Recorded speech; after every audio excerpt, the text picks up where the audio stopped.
தள்ள கை வச்சு சொல்லுங்கள், கர்த்தாவே நாங்கள் உம்மை நம்பி இருக்கிறபடியே உமது கிருபை எங்கள் மேலே. அப்போ நம்ம கிருபையை நம்பி இருக்கிறோம், கர்த்தரை நம்பி இருக்கோம். எப்பவும் பாடுங்க, எப்போதும் பாடி துதியுங்கள். புது பாட்டை நீங்களே பாட்டு கட்டி பாடுங்க, நீங்களே ஒரு ராகம் போடுங்க, நல்லா கை தட்டுங்க, கர்த்தரை துதித்து ஸ்தோத்திரம் பண்ணி அவரை மகிமைப்படுத்துங்க. கர்த்தர் நாமம் மகிமைப்படுவதாக. நீங்க எல்லாமே பார்த்து கொள்வீங்க, நீங்க எல்லாமே பார்த்து கொள்வீங்க. இயேசு நீங்க இருக்கையில நாங்க சோர்ந்து போவதில்லை. இயேசு நீங்க இருக்கையில நாங்க சோர்ந்து போவதில்லை. சமாதான காரணம் நீங்க தானே, சர்வ வல்லவரும் நீங்க தானே. சமாதான காரணம் நீங்க தானே, சர்வ வல்லவரும் நீங்க தானே. இயேசு நீங்க இருக்கையில நாங்க சோர்ந்து போவதில்லை. இயேசு நீங்க இருக்கையில நாங்க சோர்ந்து போவதில்லை. அதிசய தேவன் நீங்க தானே, ஆலோசனை கர்த்தர் நீங்க தானே.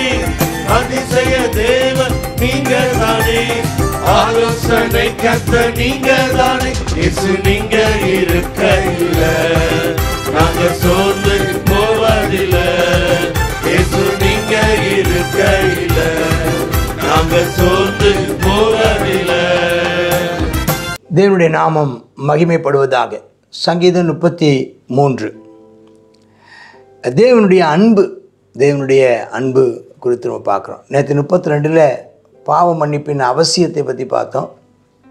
பாவம் மன்னிக்கப்படாவிட்டால் அதனால் வர்றதான அழுத்தங்களை பார்த்தோம்.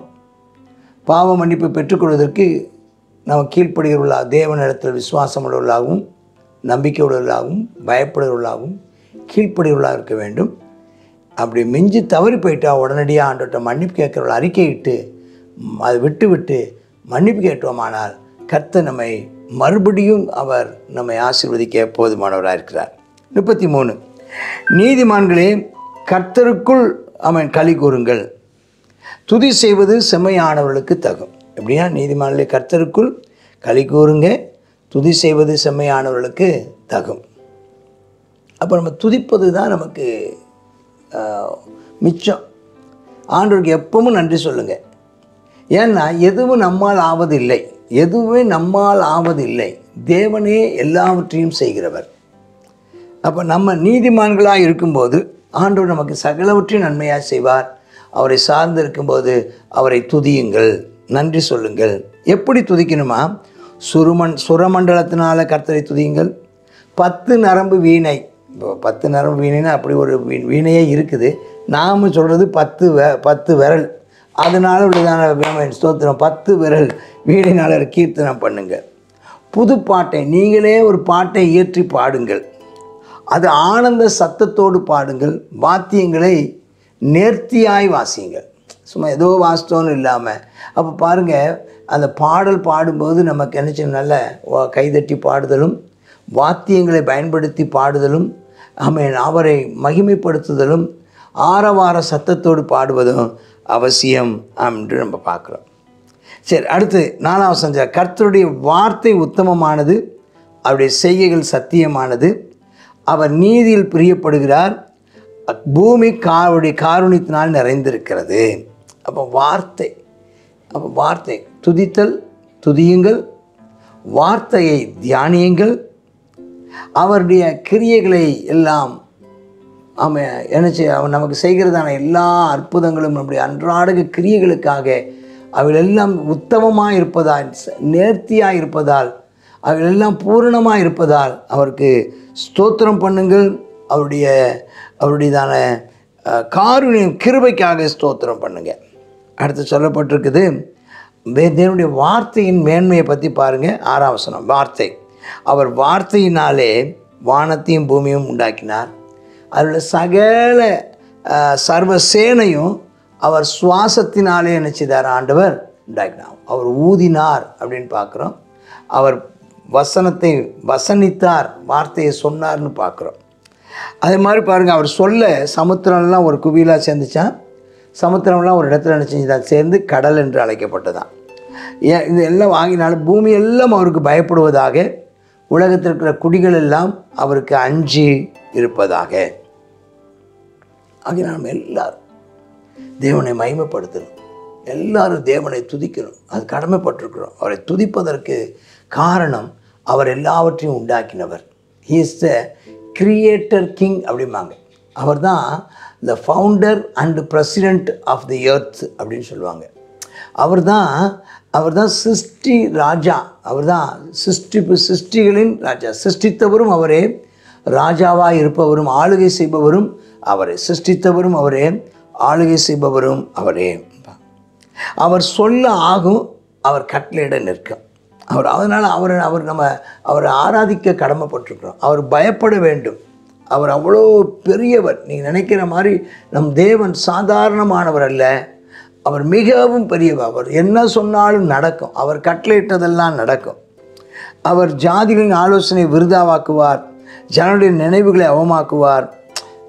அவருடைய ஆலோசனை தான் நித்திய காலமாக இருக்கும். அவருடைய நினைவுகள் தான் தலைமுறையாக நிற்குமா. கர்த்தரை தெய்வமாக கொண்ட ஜாதியும் அவர் தமக்கு சுதந்திரமாய் தெரிந்து கொண்ட ஜனமும் பாக்கியம் உள்ளது. நாம் கர்த்தரை தெரிஞ்சுக்கிட்டோம், கர்த்தர் நம்ம தெரிஞ்சுக்கிட்டாரு. நம்மளை மாதிரி பாக்கியம் யாரும் கிடையாது. கர்த்தரை தெய்வமாக கொண்டோ இதுவரையும் வெட்கப்பட்டதில்லை, அவரையே ஆதரவாய் கொண்டோ நடுவழியில் நின்று போனதில்லை. கர்த்தரை தெய்வமாய் கொண்டவர்கள் ஒருபோது வெட்கப்பட்டு போனதில்லை. அவங்க பாக்கியம் உள்ளவர்கள். நல்ல ஆண்டவரை ஸ்தோத்திரம் பண்ணுங்க. நான் கர்த்தரை தெரிந்து கொண்டேன், கர்த்தர் என்னை தெரிந்து கொண்டார். அவர் என்னுடையவர், நான் அவருடையவன். கர்த்தருக்கு ஸ்தோத்திரம். அவர் வானத்திலிருந்து நம்மளை நோக்கி பார்க்குறாராம், அங்கே இருந்து நம்மை அறிந்திருக்கிறாராம். அவர் வாசமாக இருக்கிற ஸ்தானத்திலிருந்து பூமியின் குடியில் எல்லார் மேலும் கண்ணோக்கமாக இருக்கிறாராம். அவருடைய இருதயங்கள் எல்லாவற்றையும் உருவாக்குனவர் அவர் தான். நம்முடைய செய்களை எல்லாம் பார்க்குறாராம், எல்லாவற்றையும் பார்க்குறார். கண்ணே நீ காண்பது என்ன என்ன, இயேசு ராஜா மேலிருந்து தாழ உன்னை பார்க்குறாரே. கண்ணே நீ பார்ப்பது என்ன என்ன, உன் கை பார்க்குறது செய்கிறது என்ன என்ன, உன் வாய் பேசுவது என்ன என்ன, உன் காது என்ன கேட்குது, உன் கால் எங்கே போகுது, நீ என்ன செயல்படுகிறாய், அவ்வளவும் கர்த்தர் பார்க்குறார் என்பதை மறந்துடாதீங்க. அவர் எல்லாவற்றையும் பார்க்குறார். நம்முடைய இருதயத்தில் நினைக்கிற நினைவுகளை அவர் அறிந்திருக்கிறார். சொல்லிட்டு சொல்கிறாரு, நம்முடைய மனுஷனுடையதான பலவீனம், மனுஷனுடையதான எல்லை, மனுஷனுடைய இயலாமைகள் எந்தாலும் கேட்டால், எந்த பெரிய ராஜாவும் அவனுடைய சேனை மிகுதியினால் ரட்சிக்கப்பட மாட்டான். அவனுடைய இராணுவம் அவனை பாதுகாக்காது. எவ்வளோ பெரிய பலமானாக இருந்தாலும் அவனுடையதான பலத்தினால் ஒன்றும் நினைச்ச முடியாது, தப்பி போக முடியாது. தப்பி போவதற்கு குதிரையை பத்தாது. குதிரை வேஸ்ட்டு. அதனுடைய வீரியத்தினால ஒன்றை நினைச்ச முடியாது. குதிரை ஒன்றை தப்பு வைக்க முடியாது, குதிரை வீரர்கள் ஒன்றை தப்பு வைக்க முடியாது. அப்போ அவ்வளோதான். ஒரு ஆபத்து வரும்போது, தேவனுடைய நியாய தீர்ப்பு வரும்போது, எவ்வளோ பெரிய ஆளாக இருந்தாலும் சரி, எவ்வளோ பெரிய வசதி உள்ளவனாலும் சரி, அவனால் தடுக்கவே முடியாது. எவ்வளோ பெரிய பலசாலியாக இருந்தாலும், சர்வ பலசாலியாக இருந்தாலும் முடியாது. குதிரைகளுடைய அல்லது இராணுவ வீரர்களுடையதான உதவியாலும் தப்ப முடியாது என்பதை பார்க்குறோம். ஆனால் கர்த்தருக்கு பயந்து அவருடைய கிருபைக்கு காத்திருக்கிற பரிசுத்தவான்களுடைய ஆத்துமாக்களை கர்த்தர் மரணத்துக்கு விலக்கி காப்பார், பஞ்சத்தில் உயிரோடே காத்துக்கொள்வார். எவ்வளோ ஆசீர்வாதம்! அவருடைய ஆத்துமா கர்த்தருக்கு காத்திருக்கிறபடினால அவர் துணையும் கேடகமாக இருக்கிறாராம். அவரை நம்பி இருக்கிறபடினால அவளை கலிகூற பண்ணுவாராம் அப்படின்னு சொல்கிறார். கடைசி வசனத்தை எல்லாம் சேர்ந்து வாசிங்க. கர்த்தாவே, நாங்கள் உம்மை நம்பி இருக்கிறபடியே உடைய கிருபை எங்கள் மேல் இருப்பதாக. அப்படியே தள்ள கை வச்சு சொல்லுங்கள், கர்த்தாவே, நாங்கள் உம்மை நம்பி இருக்கிறபடியே உமது கிருபை எங்கள் மேல். அப்போ நம்ம கிருபையை நம்பி இருக்கிறோம், கர்த்தரை நம்பி இருக்கோம். எப்பவும் பாடுங்க, எப்போதும் பாடி துதியுங்கள். புதுப்பாட்டை நீங்களே பாட்டு கட்டி பாடுங்க, நீங்களே ஒரு ராகம் போடுங்க, நல்லா கை தட்டுங்க, கர்த்தரை துதித்து ஸ்தோத்திரம் பண்ணி அவரை மகிமைப்படுத்துங்க. கர்த்தர் நாமம் மகிமைப்படுவதாக. அப்போ என்ன சொன்ன, நிறைய வார்த்தை வருது. அவருக்கு பயப்படுகிறவர்கள், அவருக்கு காத்திருக்கிறவர்கள், அவரை நம்பி இருக்கிறவர்கள், கர்த்தருக்கு ஸ்தோத்திரம். அதுக்கப்புறம் அவரை களி கூறுகிறவர்கள், அவரை துதிப்பவர்கள், அவரை மகிமைப்படுத்துகிறவர்கள். ஆமென். தேவனுக்கு ஸ்தோத்திரம். நீதிமான்கள், செம்மையானவர்கள். ஆமென். அப்படியெல்லாம் நம்ம இருக்கும்போது கர்த்தருடைய கிருபை உங்கள் மேலும் என் மேலும் எப்போது இருக்கும். கிருபை பெற்றவரே வாழ்க, கர்த்தர் உன்னோடே கூட இருக்கிறார். அவருடைய கிருபை ஒன்று போதும். ஆமென். ஸ்தோத்திரம். உன்னுடைய பலவீனத்தில் அவருடைய பலன் பூரணமாய் விளங்கும். ஆமேன், ஆமேன். God bless you. சங்கீதம் 33 சங்கீதத்தில் நம்ம என்ன செய்யணுமா, கர்த்தரை இசைக்கருவிகளோடு நம்ம துதி செலுத்தணும் அப்படின்னு சொல்லி பார்க்குறோம். அடுத்ததாக பூமியில் இருக்கிற எல்லா ஜனங்களும் கர்த்தருக்கு பயந்து நடக்கணும்னு அவர் எதிர்பார்க்கிறார். Fear of the lord is the beginning of wisdom என்று சொல்லி பார்க்குறோம். நம்ம தேவனுக்கு பயந்து நடக்கும்போது அவன் கர்த்தர் நமக்கு நல்ல ஞானத்தை தருகிறார். அவருக்கு நம்ம பயந்து நடப்போம். ஜனங்களுடைய ஆலோசனைகள்லாம் விருதாவாக போயிடும்.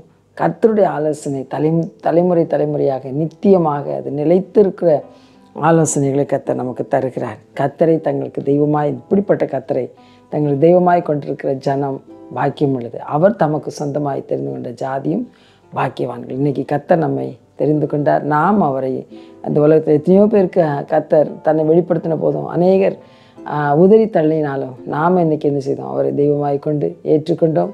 நாம் பாக்கியவான்கள். ஆமென். இந்த நாளிலும் கர்த்தருக்கு பயந்து அவருடைய கிருபைக்கு காத்திருக்கிறவர் மேல் அவர்கள் என்ன செய்கிறார், அவர்களை மரணத்துக்கு தப்பு வைக்க அவர் போதுமானவராக இருக்கிறார். இன்றைக்கி அவருக்கு பயந்து நடப்போமா?